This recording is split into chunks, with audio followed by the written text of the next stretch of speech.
Good morning, isang masaganang buhay at mapagpalang umaga po. Nandito po tayo sa lugar kung saan tayo manghuhuli ng isda. Ayan, ito pong ang lugar na yan ay ang Santa Ritang Bata, Sitio Malapaho. Ayan. Meron pa po tayong isang paraan para makapanghuli ng isda kung saan tayo ay makapanghuhuli. Po ay gumawa po ako ng screen dati na sa bahay ni Kuya. Ayun, ngayon po ay aking inumang. Titingnan po natin kung meron po tayong mahuhuling isda ngayong umaga. Ayan, dito lang po tayo, bababa po ako. Ako, ayan, medyo matarik. Ayun, ayun siya. Titingnan natin kung may huli nga. Ayan, pakiwari po kanina eh. Uy, ayun. Ating titingnan ngayon ang screen ni Kuya Sherwin. Uy, ayan, ayan, kitang-kita po. Kitang-kita ang huling isda. Ayan. Kita nyo po ang huling isda ni Kuya. Iaahon po natin siya. Ayan.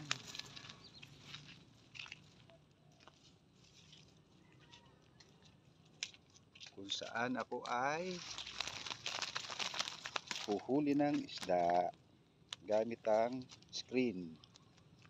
Ayan. Ayan ang screen, no?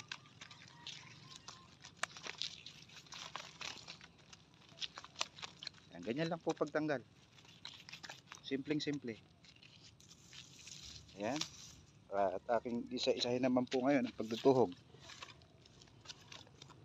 Simulan natin sa pinakamalaki. Ayan, ganyan lang. Simple lang. O, di ba? Simpleng-simple lang po. O. Buhol natin kasi common na sa bukid tayo. Ganyan lang. Sunod natin 'to.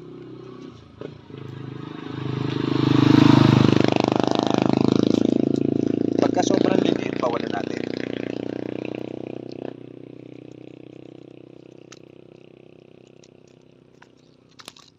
Pangpaksi, pandaing, pwede naman pala pandaing 'to. Okay na.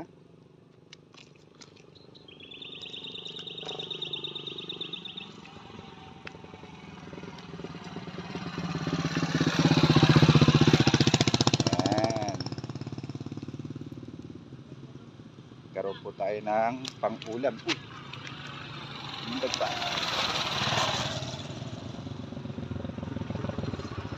Dahil lang. Opo, pang-ulam.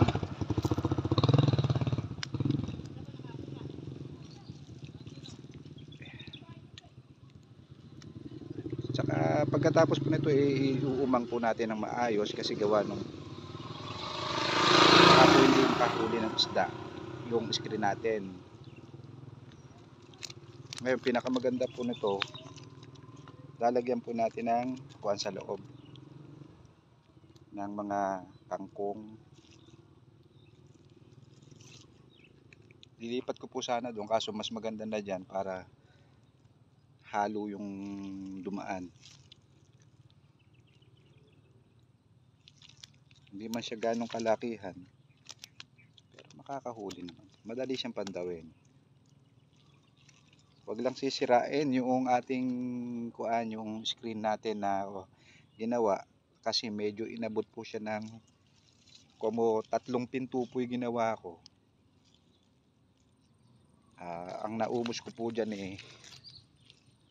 4.5 metro.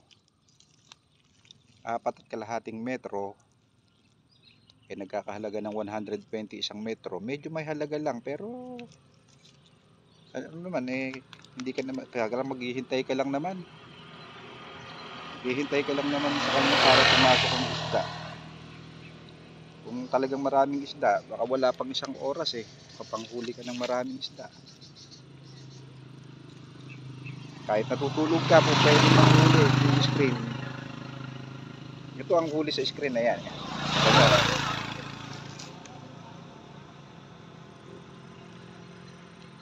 Yan, talagang mabait ang kalikasan na yan. Isang mahabang tuhugan.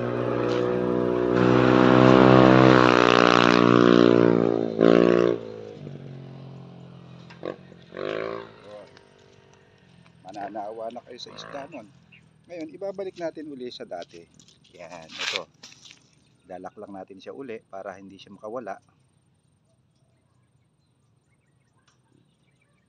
Kung saan natin ibabalik.